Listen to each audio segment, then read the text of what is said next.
ধ্বংসস্তূপ থেকে ঘুরে দাঁড়াতে পারে বিএনপি।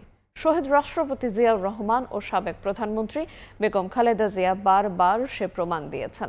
বর্তমান প্রধানমন্ত্রী তারেক রহমানও সেই ধারাবাহিকতা ধরে রেখে অর্থনীতি পুনরুদ্ধারের নানামুখী পরিকল্পনা গ্রহণ করেছেন। শনিবার রাতে রাজধানীর পূর্বাঞ্চলে বাংলাদেশ মেরিটাইম একাডেমি অ্যালামনাই অ্যাসোসিয়েশনের কার্যনির্বাহী কমিটির পরিচিতি সভায় এ মন্তব্য করেন স্থানীয় সরকারমন্ত্রী মির্জা ফখরুল ইসলাম আলমগীর।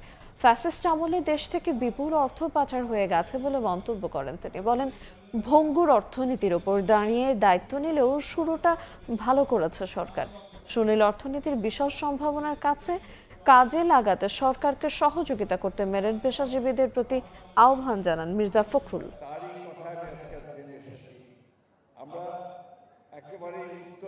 বিএনপির একটা শক্তি আছে, এটা একটা ইনহেরেন্ট শক্তি যে বিএনপি ধ্বংসস্তূপের উপর থেকে উঠে দাঁড়াতে পারে।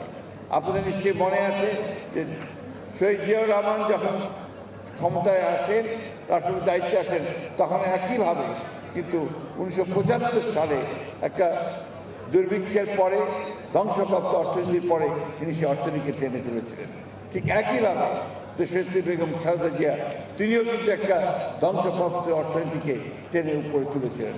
আর আজকে আমাদের নেতা তারেক রহমান সাহেব প্রধানমন্ত্রী, যিনি এসে ভঙ্গুর অর্থনীতি থেকে উঠে দাঁড়াবার, আবার বাংলাদেশকে বিশ্বের দরবারে একটা মর্যাদাশীল দেশ হিসেবে পরিণত করা।